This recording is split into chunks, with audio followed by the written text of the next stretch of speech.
Right, we now go on to the Passenger Railway Services Bill. Programme motion to be moved formally. I beg to move. The question is, as on the order papers, remaining in that opinion say aye. Aye. Of the contrary, no. The ayes have it. The ayes have it. The clerk will now proceed to read the orders of the day. Passenger Railway Services Public Ownership Bill, consideration of Lord's amendments. Now, I must draw the House's attention to the fact that financial privilege is engaged by Lord's Amendment 2. If that Lord's Amendment is agreed to, I will cause the customary entry waiving common financial privilege to be entered in the journal. We will begin with a government motion to disagree with Lord's Amendment 1, which we will consider together with the motion to disagree with Lord's Amendment 2, and with Lord's Amendment 3 as on the selection paper. I call the Minister to move the motion to disagree with Lord's Amendment 1. Minister. yeah. Very grateful, Madam Deputy Speaker, and I beg to move that this House disagrees with Lord's Amendment 1. I'm delighted that the Passenger Railway Services Public Ownership Bill has returned to this House. And I thank members of both Houses for their careful scrutiny, and I commend the collaborative cross-party approach taken during the bill's passage to date. I should especially like to place on record my thanks to the Rail Minister, Lord Hendy of Richmond Hill, and to Baroness Blake of Leeds for their valuable support and for leading the bill so expertly through the other place. 3 amendments were made there that we will seek to address today in this House. But before I speak on these amendments, I would like to remind both Houses that the Government was elected on a manifesto commitment to bring franchised train services back into public ownership where they belong, in line with the wishes of a clear majority of the British public and in direct response to the failure of the previous government. Public ownership will end the gravy train that sees the taxpayer footing the bill for over £100 million each year in fees to private operators, which ultimately benefit their shareholders, not passengers and not the taxpayer. It will allow us to strip out inefficiency and waste and will pave the way for the creation of Great British Railways, ending the fragmentation of the failed franchising system, bringing together responsibility for track and train under single unified leadership with a relentless focus on those who use the railway. I made a statement to the House only last week setting out the early progress we have made in fixing our railways. There is a long way to go in restoring public confidence and pride in our railways after years of failure, but the journey has begun. Turning to the amendments, I will start by briefly setting out the Government's position on the 2 non-government amendments that were made to the bill in the other place, Amendments 1 and 2. Amendment 1 seeks to insert a purpose clause into the bill and to require me to have regard to it. I am sure the amendment is well-intentioned, and I'm delighted that after years of declining performance, the party opposite now recognises that reliability and punctuality actually matter to passengers. I am more than happy to reassure the House that improving the performance of the railways is at the top of my priority list, especially in view of the mess this government inherited. I really do not need a purpose clause to remind me of it. In my first few months in office, I have spent my time making sure that railway leaders pay much more attention to punctuality and reliability than they have done in recent years.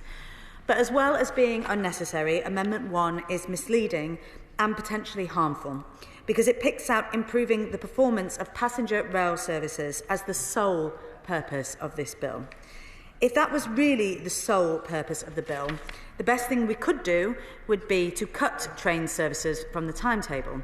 The easiest way to make trains run on time is to run fewer of them. I hope honourable members on all sides of the House can agree that would be absurd. Of course, improving performance is a vitally important objective, but it is certainly not the only one. Saving millions of pounds each year in fees to private operators, stripping out inefficiency and waste, simplifying the arcane fares and ticketing system, making rail services more accessible, all these things and many more are priorities that we will address through public ownership and our wider plans for rail reform. The Government, therefore, cannot support Amendment 1, and I urge the House to oppose it. In my opening remarks, I set out for the House the urgent need to deliver meaningful change. In view of that, the Government cannot accept Amendment 2. The practical effect of this amendment would be to delay the programme of transfers into public ownership and prolong the failed franchising system that has inflicted so much misery on passengers. Delaying the transfers would mean deferring the benefits of public ownership, as well as the taxpayer having to pay millions of pounds more in fees to private operators. Clearly, the Government cannot accept this, especially given we promised the electorate that we would manage this transfer without unnecessary cost. This additional cost to the taxpayer is why this amendment triggers financial privilege, as the House will see on the order paper today and as you have laid out, Madam Deputy Speaker. I've also made clear numerous times that this Government will not put up with the appalling standards of service that were previously tolerated for far too long.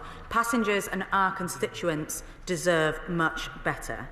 I have heard loud and clear calls for the poorest performing services to be brought into public ownership first. I understand those calls, and I deeply regret that the contracts we inherited from the previous government make it very difficult to do that. But that, sadly, is the position we must start from. We have made clear that we will bring services into public ownership as existing contracts expire, which will allow us to end franchising entirely within 3 years, and crucially will avoid the need to pay compensation for ending those contracts early. But I can assure the House that the Rail Minister and I are monitoring train operators' compliance with their contracts like hawks. If an operator's performance is poor enough to trigger a right to end their contract early, we will not hesitate to exercise that right and bring their services in-house at the earliest possible opportunity. And we will continue to hold operators' feet to the fire to ensure that they deliver better for passengers. Madam Deputy Speaker, our plan to bring services into public ownership as existing contracts end is the right plan and the only responsible plan. Amendment 2 would wreck that plan, and I urge the House to reject it. Finally, the Government was pleased to table Amendment 3 in the other place in response to powerful contributions by Baroness Brinton, Baroness Gray-Thompson and others who spoke on behalf of the many disabled people who use our railways. I echo the Rail Minister's comments in response to that debate. The railways have not done enough to meet the needs of disabled people. We simply must and we will do better. Amendment 3 would send a very clear message by making it explicit on the face of the Equality Act 2010 that publicly owned train operators are subject to the public sector equality duty. This amendment was accompanied by 2 verbal commitments by the Rail Minister, which I am happy to reiterate before the House today. First, that the Government will work with representatives of disabled passengers to develop an accessibility roadmap. That will explain the actions we intend to take in advance of Great British Railways being set up to improve things for disabled people and others requiring assistance. Second, that the Government will now fund the next phase of improvements to the Passenger Assist app, with those improvements to be delivered in close collaboration with disabled passengers. Amendment 3 was universally supported in the other place, and I am grateful for the constructive discussions that have taken place in relation to it. I am confident that we can continue to work across parties to improve accessibility on the railways, and I urge the House to support the Government's position today.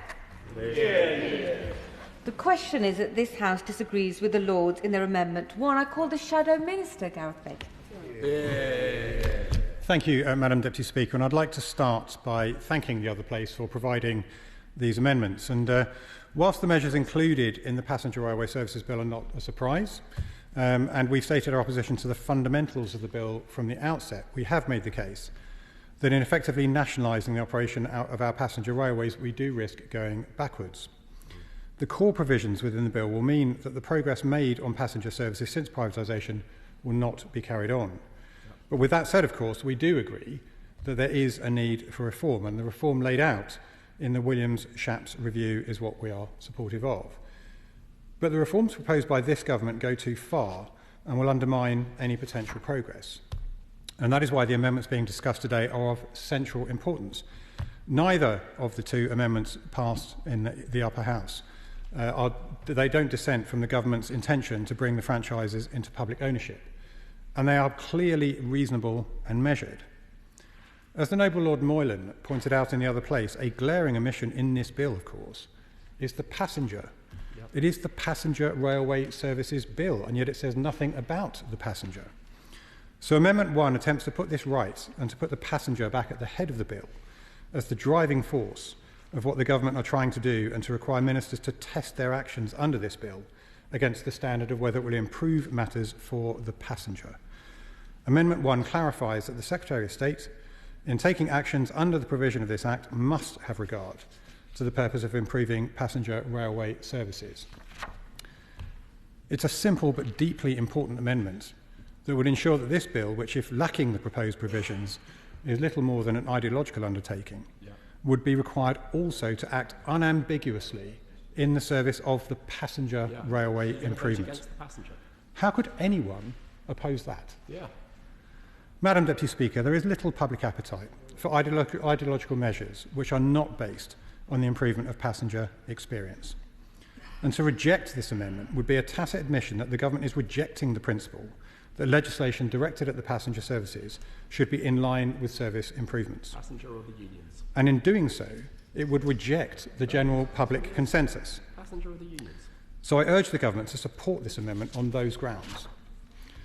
But if the government chooses to reject this amendment, then it is incumbent on it to explain why it has decided to take forward a significant legislative change to our passengers' railways that could risk worsening services.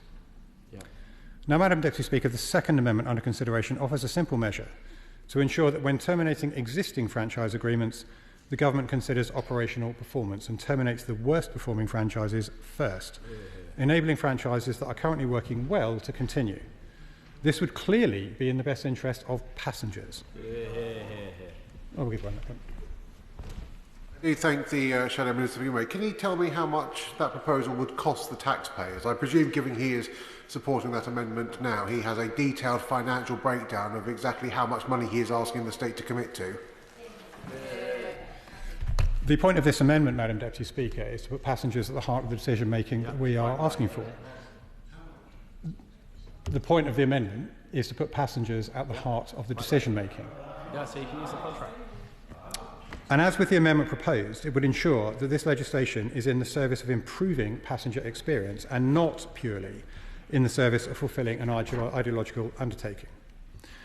The amendment would also ensure that the government considers carefully, alongside stakeholders, what performance data is most relevant to passenger experience, and would ensure that this is taken into consideration when undertaking the actions the legislation facilitates. Now, I fail to understand why the government will be opposed to such a clearly reasonable protective measure, but of course I can guess. In justifying this ideological legislation, the government has made clear its intention to utilise selective performance data, rather than clarifying for its own administrative use or for passenger understanding the relevant performance information, instead obscuring it and allowing the government to fulfil an ideological project untethered from the wishes of the public to see their experiences on the railways improve. Of course, the government could choose to put politics aside and support this amendment, and we would call on it to do so. If it does, it would signal that while it is undertaking this ideological rail project, it is also ensuring that it is taking into serious consideration the need for the legislation to make an actual improvement to passenger experience. The amendment on offer here will help the government action, and is not founded on selective principles. The failure to accept the proposed amendments we are discussing here today will then also fail to ensure that the ideological measures being undertaken by this government take into account the needs and experience of passengers. I'm just winding up. They will only further the approach already taken by this government in prioritising political convenience over substantive action. So, Madam Deputy Speaker, we urge the government to support these amendments, and in doing so mitigate the negative impacts of its legislation and work to protect and support passengers. Andy McDonald. Thank you, Madam Deputy Speaker. You'll perhaps be relieved to know I won't detain the House particularly long. But I do rise to support the government, but also wish to say something in favour of the motion in the Secretary of State's name on Lord's Amendment 2. I read the Lord's debate on Lord's Amendments 2 and 1, and I sympathise with the notion that passengers receiving the poorest service from a train operating company may wish its franchise to be terminated early. However, the point of this bill is not simply to take over the worst franchises, but it is to recognise that the private operation of the passenger rail service has been delivered a poorer service for passengers in general, and the remedy is to return all passenger franchises to public ownership and closer control. I'd say to the benches opposite that the British public have spoken on this issue at the last election. And if you look at any of the research and analysis and the surveys, it was abundantly clear that not only the vast majority of the British public wanted to take our railways back into public ownership and control, the majority of Conservative supporters wanted the same thing. And perhaps that doesn't tell us a great deal about why the party opposite are the party opposite on those benches, and they're no longer here. And the honourable gentleman made many references to ideology. I don't know how many times he mentioned the word, but I'd just ask him to cast his mind back to 1993.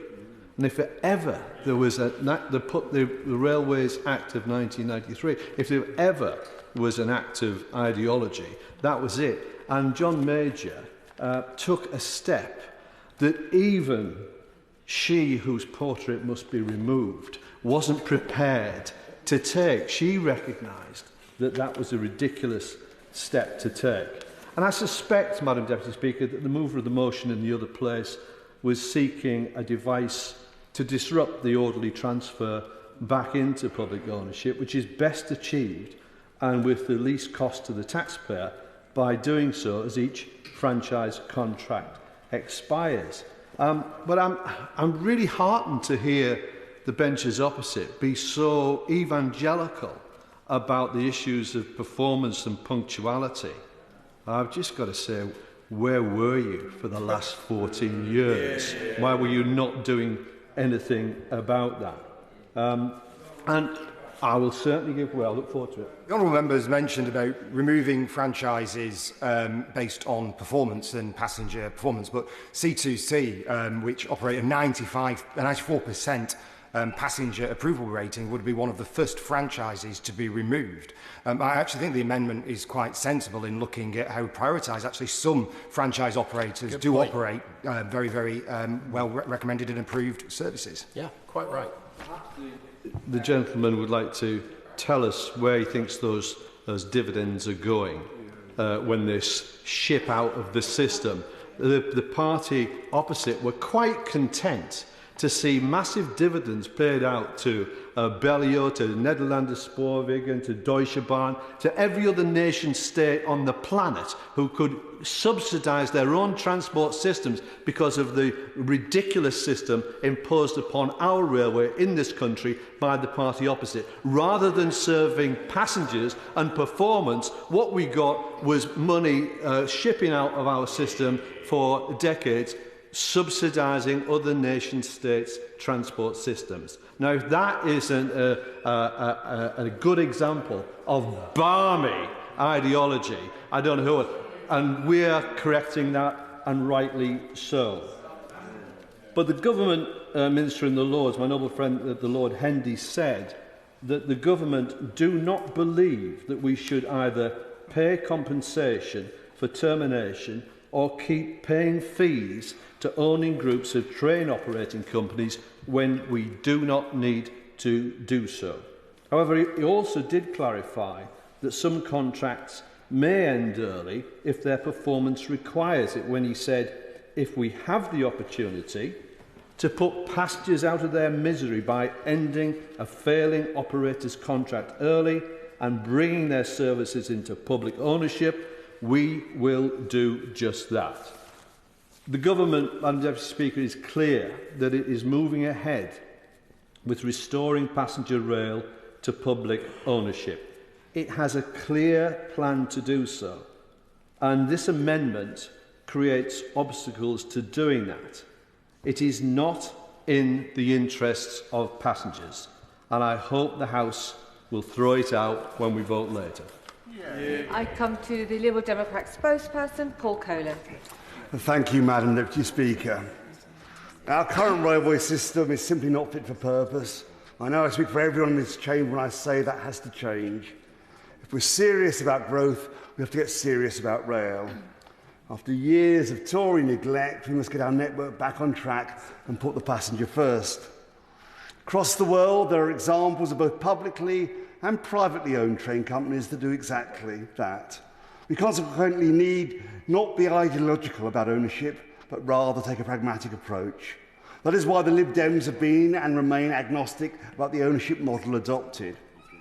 As the government has admitted itself, nationalisation is not a silver bullet and will not automatically deliver cheaper fares, nor a more reliable and frequent service, nor a better passenger experience.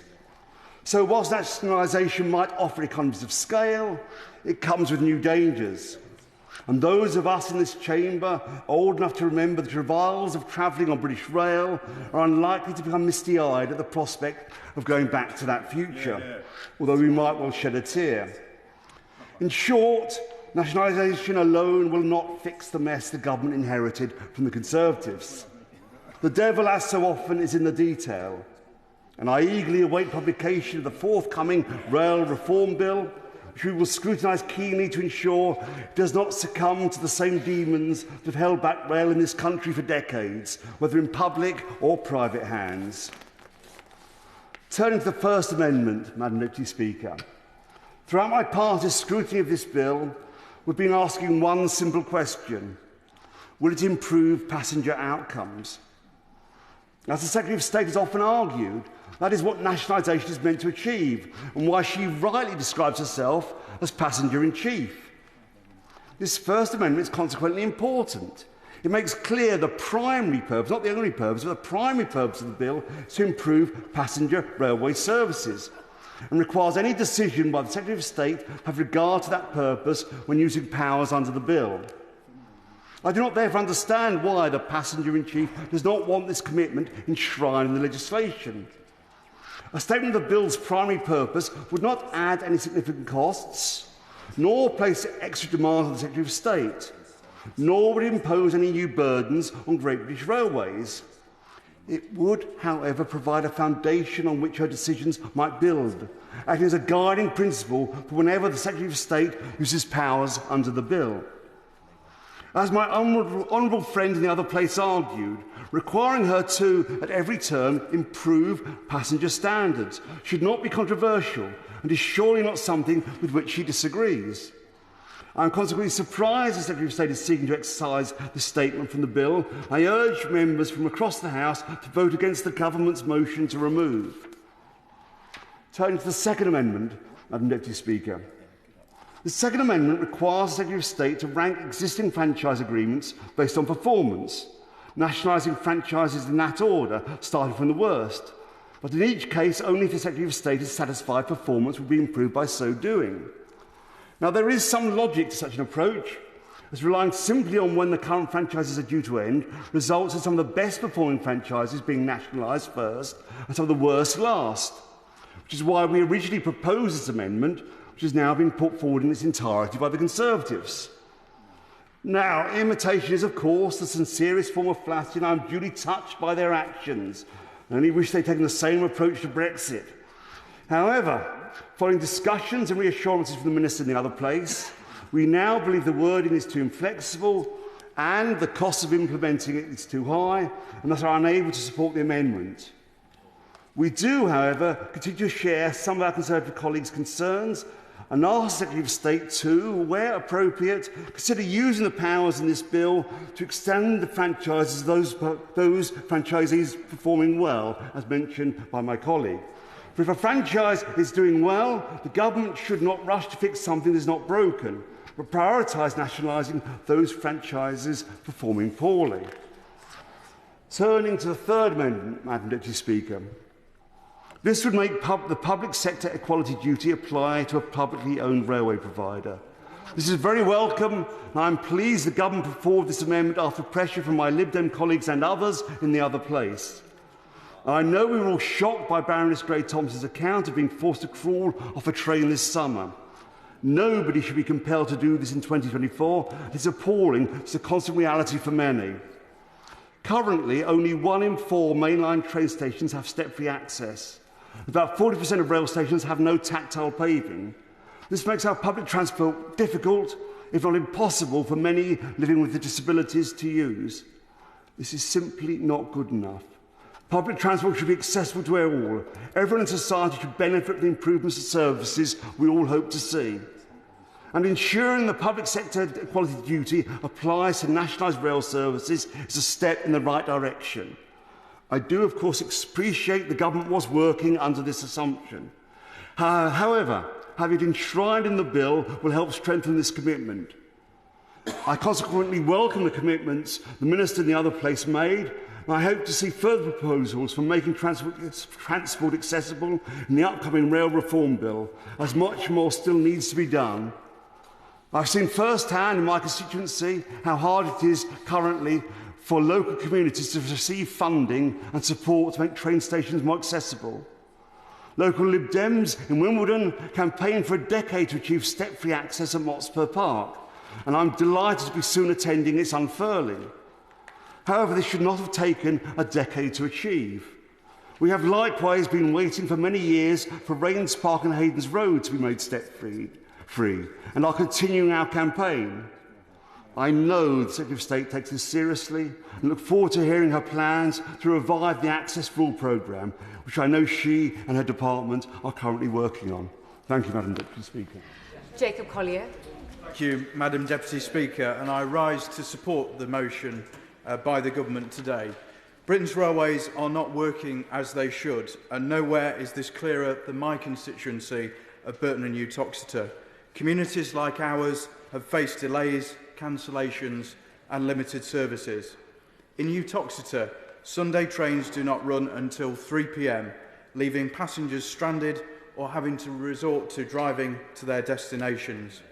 In Burton, high fares and overcrowded trains are a daily frustration. On some services, it's so difficult to get a seat, it's a bit like being a Labour MP at Prime Minister's questions. We can and must do better. This is not an isolated issue. It's the direct result of decades of privatisation, a model that promised efficiency but delivered fragmentation and sky-high costs.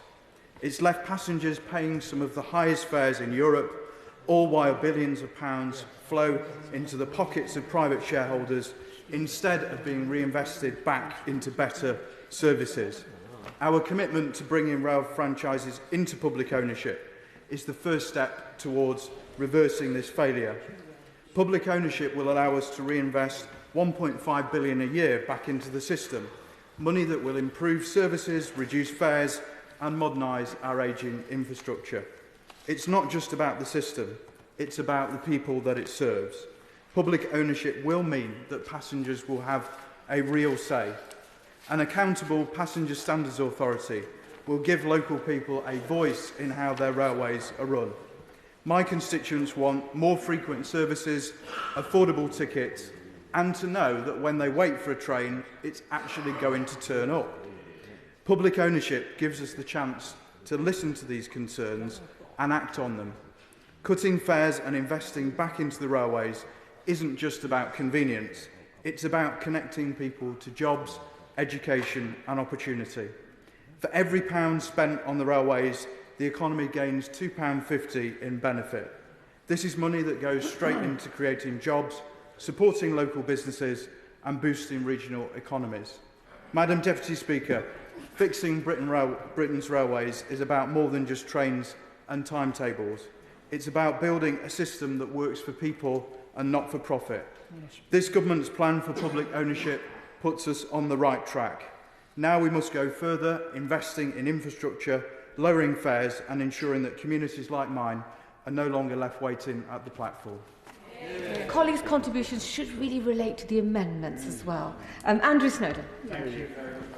I specifically obviously want to speak to Amendment 2, but briefly just want to say that I understand fully in making these points. I am not going through the original debate that we've already had on this bill about, we on this side believe you will drive improvement in the railways through putting the passenger at the heart, through greater competition and private sector investment.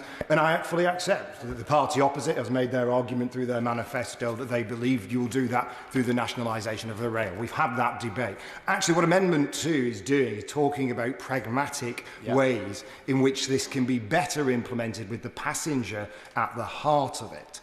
So I accept fully that we are not having this debate over again. In fact, it's actually quite refreshing to see the party opposite not breaking one of its manifesto promises and actually pushing on with this bill on this occasion. So we've already seen, and as I made in the intervention before, around C2C having a 94% passenger satisfaction rate, despite then being one of the first franchises that would lose its licence. Labour's Lord Snape said on the 6th of November that it would make no sense to remove a franchise like the Greater Anglia one, which actually has great public support for the way in which they have operated their services. And in response, the Minister said about Amendment 1 that it wouldn't make sense because we could simply play the game of the targets. Well, you can play the game of the targets whether this is in or not in on Amendment 1. It's about putting the passenger at the heart of it. So it doesn't really matter whether the government could stack the targets a certain way or cut the data a certain way. You can do that regardless of whether Amendment 1 goes through or not. It's about calling out and putting passengers and improving passenger services at the heart. So for me, Amendment 2, as well as Amendment 1, are pragmatic steps to say, look, we accept this is the Labour Party implementing a manifesto promise, and what we are trying to do and what the Lords do, we've made very reasonable recommendations about how that could be done better with the passenger at the heart, looking at where passengers are already getting good services and about staging it in a way that would not be disruptive to passengers who are already getting good service on the railway network. Thank you, Madam Deputy Speaker. And I want to associate myself with the comments of the Secretary of State for Transport. My right honourable friend is far more generous of a person than I when referring to some of the amendments from the other place. I've not been in this place a long time, but I can certainly see mischief when I see it. Mischief from that end of the House, and mischief, I'm afraid, on the opposition benches, because the intention here is not to put the passenger at the heart of this bill. If the benches opposite, when they were on this side, had genuinely wanted to put passengers at the heart of the railways, they might have acted differently over the course of 14 years of abject failure. And I spend a lot of time on the railways, there's a lot of members on all sides of this House too, travelling up and down the country between Westminster and our constituencies. And I see that failure on a daily basis, as I have done most of my adult life, when regrettably, the party opposite were in government. Yet now I see that they can't even explain how much their own amendments would cost. Rail privatisation, as I've said, has been a failure. So the purpose of these amendments is not to overturn the decision of this House, of course not, but it is to cause that considerable delay. But rail changes under this government are going to be meaningful, unlike under the last government. Everyone remember Great British Railways. Their former member for Welland Hatfield was incredibly proud of that, except there was a problem. The railways weren't great. They quite often weren't owned by British companies, and I suppose you have to at least give them the fact that they were, I suppose, railways. Under this government, there will be Great British Railways, there will be one single train operator, and we will deliver a fundamentally better service. I come from part of the country that's proud of our railway tradition. George Stephenson, the father of the railways, came not too far away from my constituency. Each week I walk over a bridge designed by his son Robert Stephenson, the high-level bridge that still carries trains to this day. But the Stephensons would be appalled to see the state of the British railway system if they were here today. We transported the railways around the world, and yet if you travel across Europe now, across Asia today, you will see a rail system that is completely far beyond what we have in the home of railways. That is a national embarrassment. Finally, on to the amendment about the public sector equality duty. I think this is an excellent amendment, and of course I will be supporting it. The point was made very well earlier today in this place with regard to the 10-minute rule bill, the indignities that disabled people too often face on the railways. So I thank members in the other place for bringing this forward, and also the Secretary of State for indicating the government's support. Ultimately, the public sector equality duty is a high bar, as it should be, and it is also one I would like to see as this Labour government brings other services back in-house. They applies the public sector equality there also. Thank you. Franklin. Madam Deputy Speaker, so I just really want to say how grateful I am to see Amendment 3 this afternoon. Accessibility of public transport is absolutely crucial for all of those who wish to use rail services who are currently unable to do so because of their disability needs. In my own constituency of Guildford, all of my village stations lack step-free access, and it is deeply, deeply frustrating for train users that they have to schlep into Guildford. As wonderful as Guildford Town Station is, they shouldn't have to travel that far when they should be able to get on the train and head where they want to go. And of course, accessibility is not just for those with disability concerns. It also improves the service for all users. I think of mums with buggies, dads with buggies, cyclists as well. Step-free access makes trains more accessible. It means more people use them and improves the level of traffic on our roads, and of course goes into the goals we all have to reach net zero, and it creates a greener future.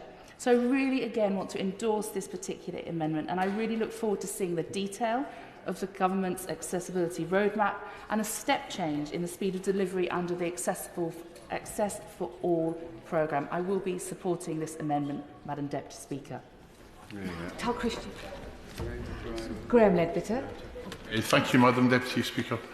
The SNP support the bill and the government's position on the amendments, on the Lord's amendments. Mainly because the SNP and government in Scotland has already driven forward with public ownership, and sadly without the full and normal powers of independence, which will come in due course. This is the current means to support and underpin those actions by the Scottish Government. Turning to Amendment 1, improving performance, I absolutely accept the Secretary of State's position in that. Taking as an example a station in my own constituency, Inverness Airport was opened as a station relatively recently, and that adds time onto the journey between Inverness and Aberdeen. Over in Aberdeenshire, Contour was also opened. That also adds time to the overall line length journey, but I don't think anybody would dispute that those are good improvements to the railway. It opens up the railway to far more people. It means more people are using the line and spending money on the rail services and taking cars off the road. But the overall journey time has been reduced. So the definition there of improvement in performance is really, really important. And there's no indication in the Lord's Amendment of how that would be dealt with. So for that reason, we wouldn't accept that amendment either. Amendment 2, again, we agree it could result in further loss to the public purse and the paying of excessive fees over an extended period of time. And again, we want to see that money coming back into the public purse so it can be reinvested in the railway and increase the usage of our trains. But this is not the 1980s. There's a lot of talk about going back the way to what things were like prior to privatisation. Governance and scrutiny now is a much different place than it was 40 years ago, and I think we should acknowledge that. A railway that is publicly owned may actually bring about a real and sustained age of the train that we may recall from our youth, and real infrastructure investment such as that seen in Scotland, and which we want to continue and do more of, will drag people back into the railways and move people off the roads and contribute to our efforts on climate change and generally improve people's lives, which is why we support the government's position on the amendments today. Thank you. The member for Derby North would have been called sooner if she'd been consistent with her bobbing, but I know she's been here throughout. So, Catherine Atkinson. Thank you, Madam Deputy Speaker. I rise to speak in favour of Amendment 3, the Public Sector Equality Duty, and I welcome the Government plans for an accessible roadmap and that the Government is going to be working with disabled communities to ensure that this properly meets the needs of people with disabilities travelling on our trains.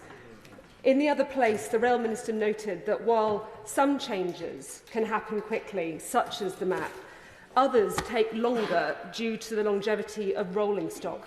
And I would like to encourage the Government to work with rolling stock manufacturers to formulate a plan as to what changes need to be made to our trains so that they could be modernised to ensure that future generations of stock also serve the disabled community. And given the direction on accessibility and sustainability and affordability, I know that not just the East Midlands rail cluster that my constituency is in, but the whole industry will be inspired to be the first where other countries will want to follow. And I hope this amendment will encourage all of those championing improvements for our disabled communities. Minister to wind up, Secretary of State Louise Haigh. Thank you very much, Madam Deputy Speaker, and can I thank all members for their important contributions. Let me start by echoing my honourable friend's frustration on this side with the opposition bench's position. I sat in the honourable member's place for 2.5 years begging his predecessors and the people that sat in my seat now to take action on performance and to take action on behalf of passengers. And forgive me, Madam Deputy Speaker, I will not be lectured by the party who gave Avanti West Coast a 9-year extension. I will certainly not be lectured about putting ideology before the interests of passengers. This bill is one step towards the biggest reform of our railways in decades that will put passengers first, and I look forward to debating with all members of this House as the Railways Bill is introduced and passes through the House. To the honourable gentleman who represents the Liberal Democrats, the member for Wimbledon, I very much appreciate the constructive way in which he's approached this debate. As I set out in my opening remarks, I am concerned about potentially perverse incentives, and we have already published our 6 objectives for the railway in our Getting Britain Moving white paper, which cover reliability, affordability, efficiency, quality, accessibility and safety, objectives which I hope he and other members across this House will accept adequately and comprehensively support the objective for putting passengers first. Can I thank my honourable friend, the member for Middlesbrough and Thornaby East, for his passionate defence of the government's position, and particularly, as I say, of the ideological position that the party opposite have pursued, and exposing the huge flaws in their argument as they attempt to frustrate the government's progress in this important reform. My honourable friend for Burton and Uttoxeter gave a passionate account of the impact on the poor performance of the railways that we have inherited that cuts entire communities off, and the importance of having an accountable railways that these reforms will deliver through having a single point of access to Great British Railways that members across this House and crucially local people through their local leaders can hold to account. There were really powerful contributions from the member, my honourable friend for Gateshead Central and Whickham, and the honourable lady for Guildford on Amendments 3, which I believe will be transformative in ensuring that the railways are accountable under the public sector equality duty, and will ensure that we lift our ambition and our aspiration for our railways in ensuring that passengers, and particularly those with accessibility needs, are at the heart of this reform. I'm very grateful to the honourable gentleman for the SNP from Moray, West Nairn and Strathspey, and agree wholeheartedly that we're not going back to the 80s, we're not going back to British Rail. I'm obviously far too young to remember it anyway, but this is not Network Rail 2.0, this is not British Rail rebooted, this is an enormous once-in-a-generation opportunity for a new organisation with a new culture, a new ethos and genuinely a new era for our railways. Finally, can I thank my honourable friend, the member for Derby North, for her consistent passion and contribution on behalf of the wider supply chain, and of course can commit that we will work with rolling stock manufacturers as part of our accessibility roadmap, and I'm happy to commit that we will do so. On that note, Madam Deputy Speaker, with the leave of the House, I beg to move that we reject Amendments 1 and 2, accept Amendment 3, and beg to move that members across the House support the Government's position. The question is that this House disagrees with the Lords in their Amendment 1. As many of their opinions say aye. Aye. Of the contrary, no. No.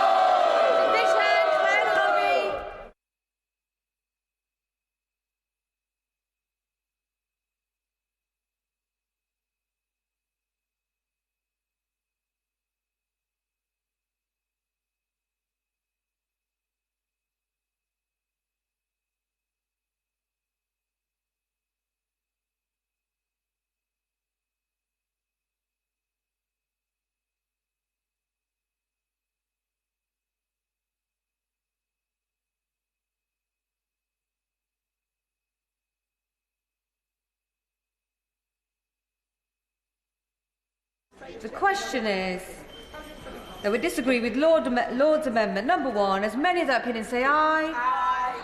Of the contrary, no. No. The tellers for the ayes are Vicky Foxcroft and Tyrell Awatami, and the tellers for the noes are Jerome Mayhew and Alicia Kearns.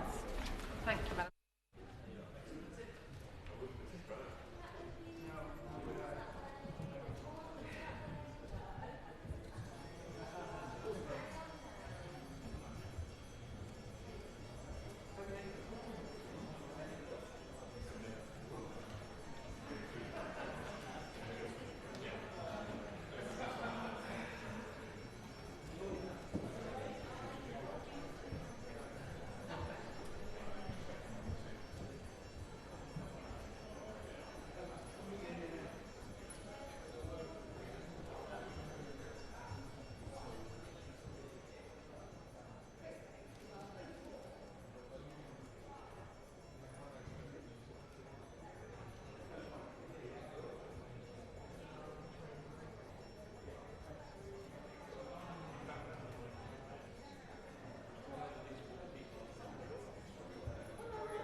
The ayes to the right, 344.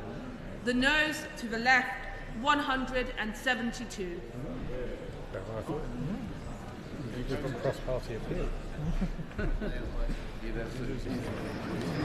The ayes were 344, the noes were 172. So the ayes have it, the ayes have it. Unlock.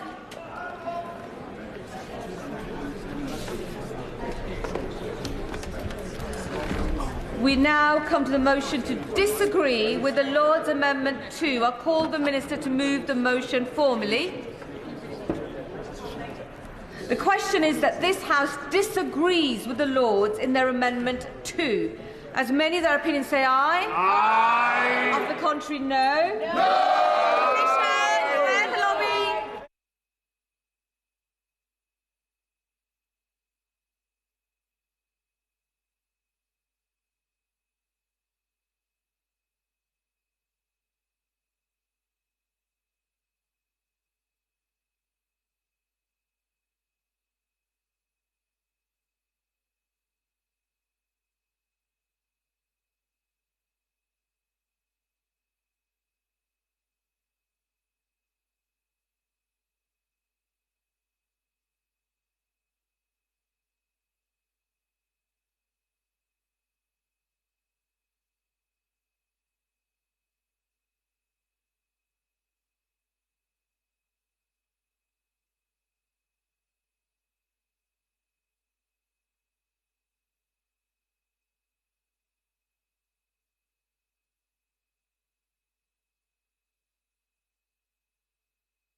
The question is that we disagree with Lord Amendment 2. As many of their opinions say aye. Aye. Of the contrary, no. No. The tellers for the ayes are Vicky Foxcroft and Tewu Awatami, and the tellers for the noes are Jerome Mayhew and Alicia Kearns.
Order, order. The ayes to the right, 350. The noes to the left, 108.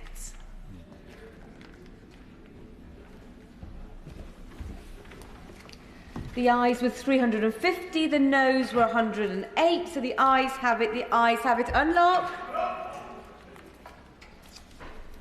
I call the Minister to move formally that this House agrees with the Lords in their amendment number 3.